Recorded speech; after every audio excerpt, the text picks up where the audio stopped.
go. All right, cool. Thank you. Okay, well, thank you for inviting me out here today. I was connected to you all through Jeannie O'Neill, who works with me at the Family Justice Center.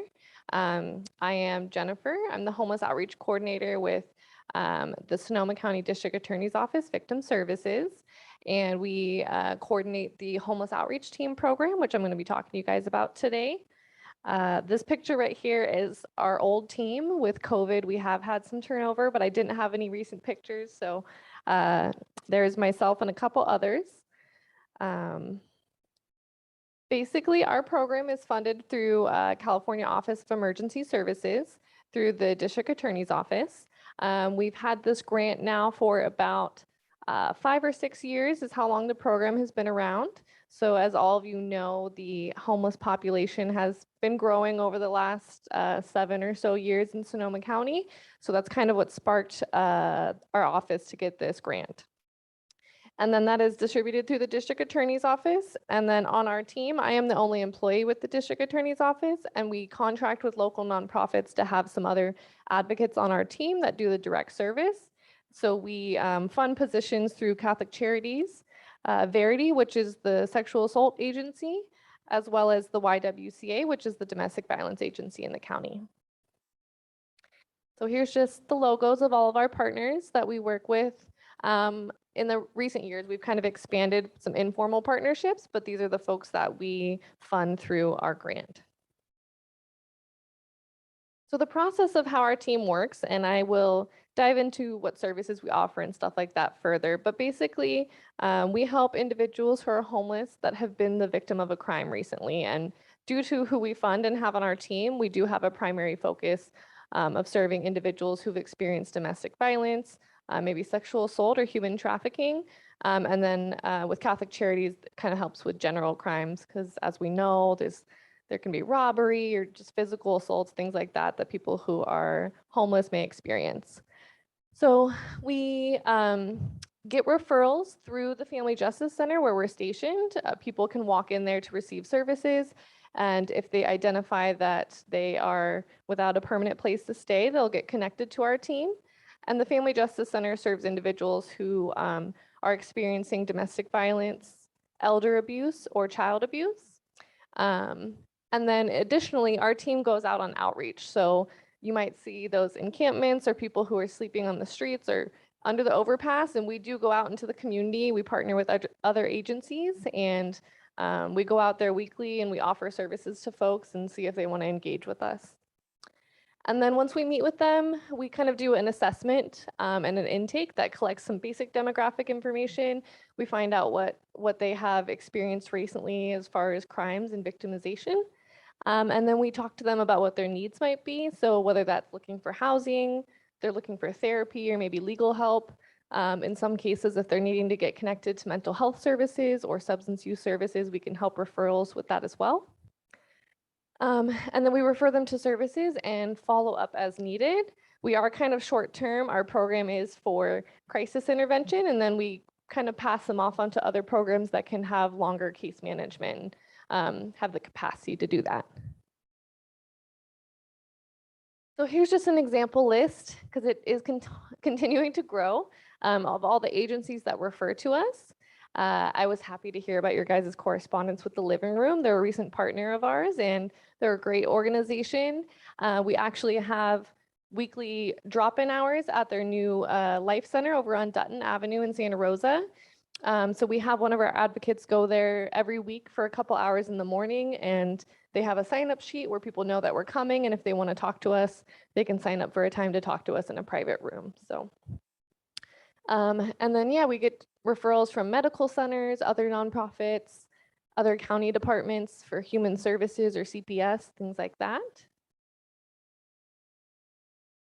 And here is an example of kind of the tangible things we give out to folks. So when we meet with people, part of the crisis intervention we can help them with is we can provide them with some kind of one-time assistance. We can give them a gas card if they have a vehicle to help them get to places, or we can provide bus passes or Uber or Lyft gift cards if they, sometimes people have a lot of items with them and they don't want to go on the bus. or if they need to get to an appointment, things like that. We also help with Safeway gift cards to get some food. We have gift cards for Goodwill if they need clothing, maybe clothing for an interview, things like that. And then we give out these care kits, which is full of everything you'd need to take care of your personal needs. Deodorant, shampoo, conditioner, toilet paper. We have blankets and little first aid kits. Sometimes we throw water and snacks in there as well. And we have this duffel bag up there, but we've also started giving people just backpacks with these items that doesn't say anything on it because we realized after some time it's not always best that it says homeless outreach victim services really big because that can make people a target. So it kind of depends on someone's situation, what bag we give them. So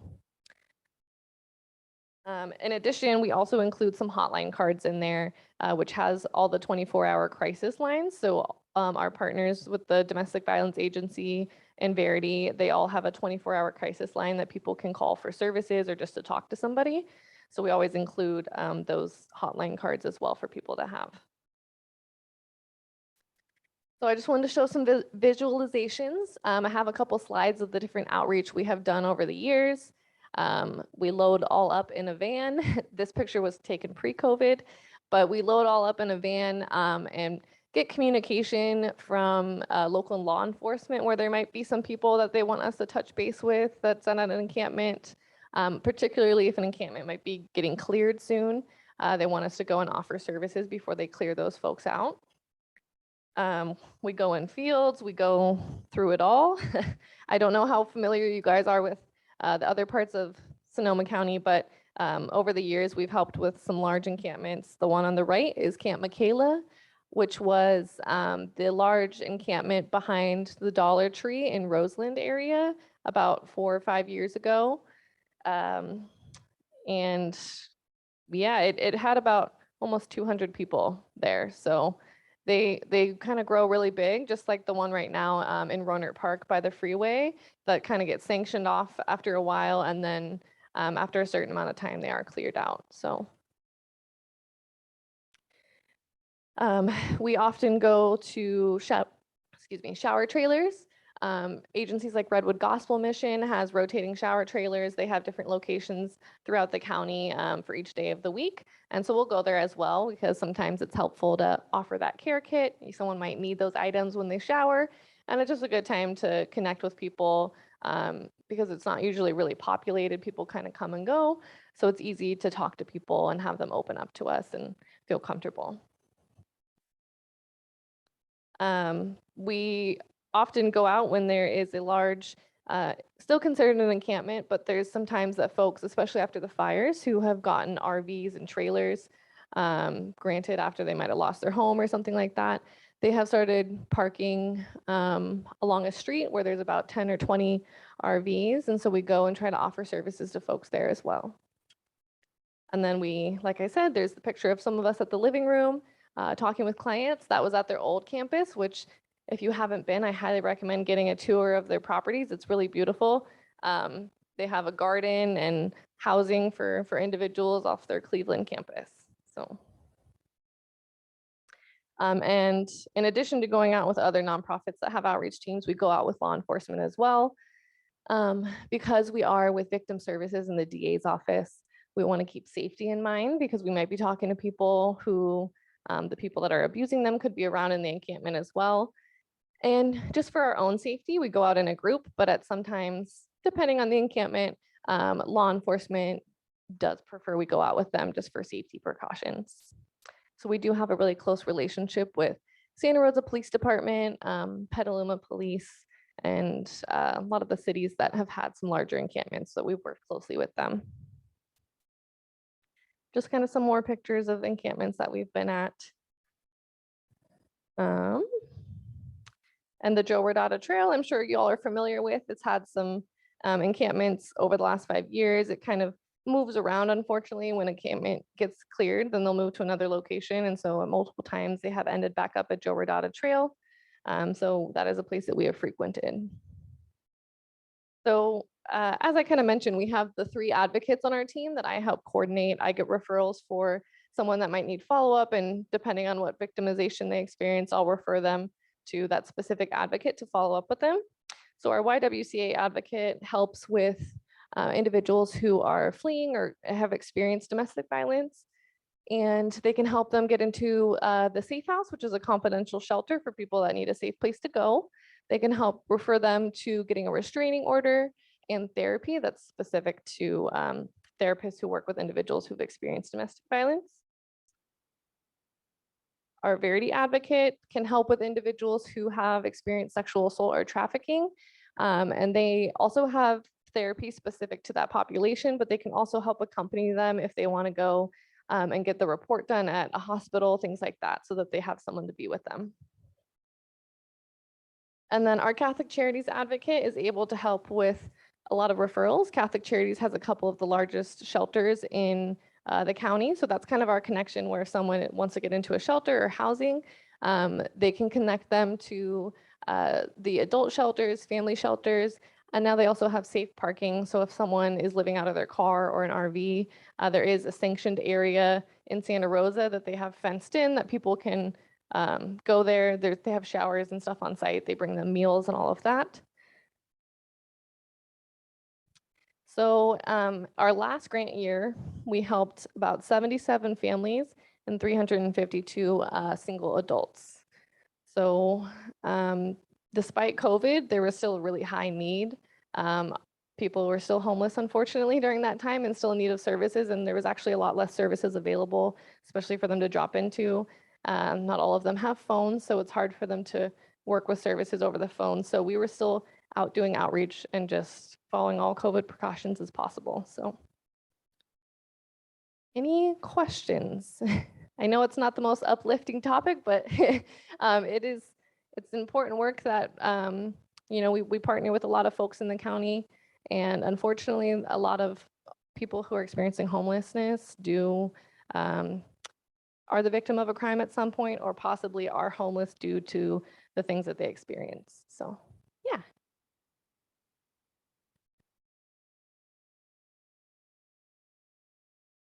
Yeah.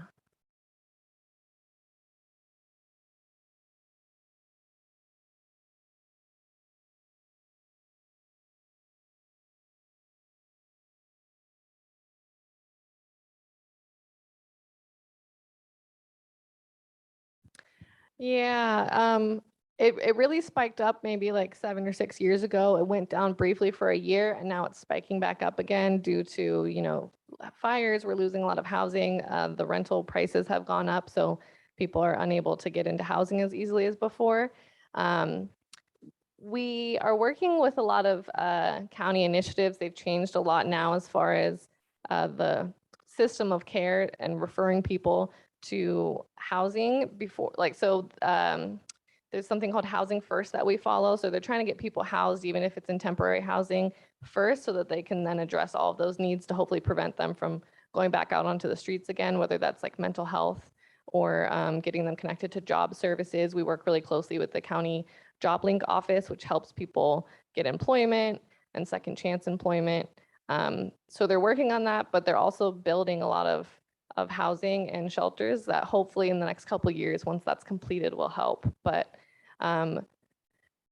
in relation to the district attorney's office, we've been able to help with a lot of outreach for homeless individuals that we serve. We work really closely if someone has a criminal case open, as far as getting them to testify and helping maybe put that person away.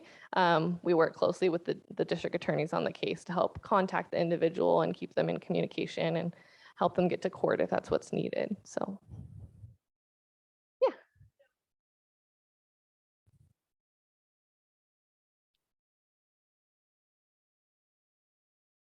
So the last official report that they did, where it's called the homeless count, was in 2020. And at that point, there was about 3,000 homeless individuals. Yeah.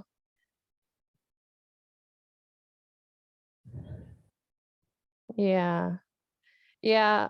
I will say there's just not enough like longer term housing solutions. And recently it's been really difficult because even though it feels like we're kind of coming out of the pandemic, when there's the shelter environment, the shelters have had a lot of COVID outbreaks even in the last couple months. So then they can't allow new people in. and they have to be at half capacity. So that's kind of really limited the services. But they are working together to try to, I'm working on a committee for strategic planning of how we can plan for the next 5 years to better serve and end homelessness in Sonoma County. So there's plans in place, but it's not going to be immediate, unfortunately.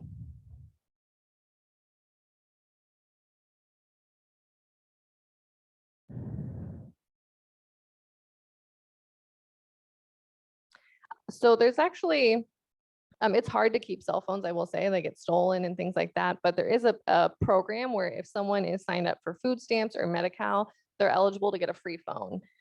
They don't work super great, but they're just like a track phone and it's better than nothing. The problem is they're only eligible for those once a year. So if they lose it or it's stolen, they're not able to get another one until the following year. But it's when they get it, it's no cost to them. It's a government issued phone. If they're signed up for government benefits, it's kind of part of the package. But yeah.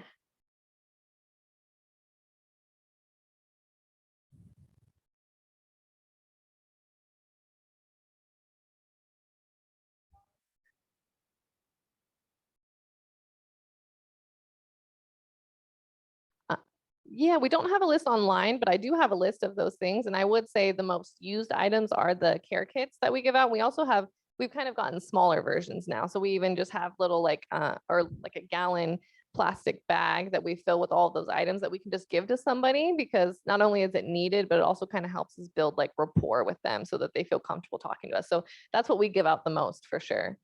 So it's not always in the big bag. Like I said, because we have received through the Family Justice Center. So I directly can't take donations because I'm a county government employee, but we're stationed on the Family Justice Center. And so people can donate stuff to the Family Justice Center, and people have donated like the travel size shampoos and conditioners and all that. And we create hygiene bags with those. So that's probably our most needed item. Yeah. Yes.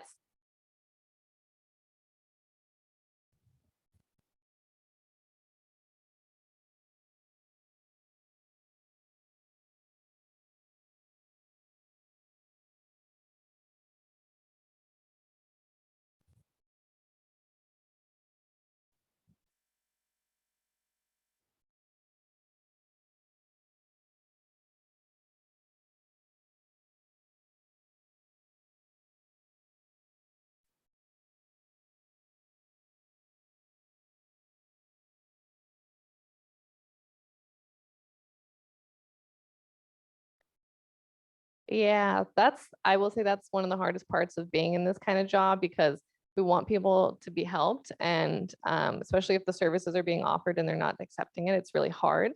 Um, but we can't force people to do anything. And that's kind of what the county has struggled with, is we can't force people to go into treatment or to receive services. So what we kind of do with all of the outreach agencies in the community, we just try to be persistent. And so say if that's someone who's like living on the streets and they just are refusing services, we'll still make sure to go by as frequently as we can and just keep letting them know we're here whenever they decide to change their mind. And if they want to take us up on services. Sometimes we will, leave them our information just so that we say that I know you're not interested in this, but if you ever change your mind, you have the resources to make that decision. And I will say, especially with these big encampments, people are very adamant sometimes. There's always a good handful that don't want services, but then when they see their friends and everyone else getting housed or receiving services and they're one of the last few left, they will end up changing their mind or at least engaging with us more. So I think it takes, when we're helping the big community and they see everybody else getting help, then they kind of open up a little bit. So, but it definitely takes some work and continuing to just be a presence there. So.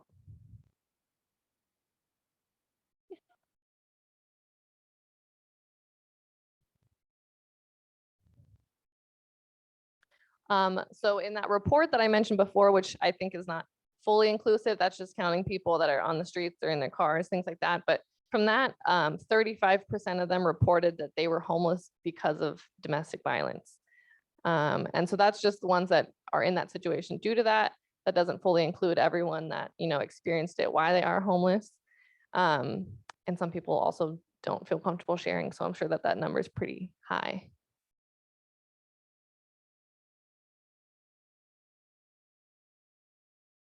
Oh yeah, yeah. Yeah, we started working with them. They're a great agency. Yeah. Yeah, they do really good outreach as well. So we've partnered with them. They work closely with Verity since they are a human trafficking agency, and I know that they're trying to start up their own shelter.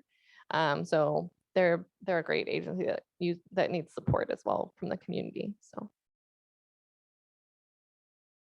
yeah. I will say, if you don't have any more questions, I also brought flyers I will leave with you guys. That kind of gives an overview of our program, and it has my contact information on the bottom too. Yeah. Jennifer, it's always really nice to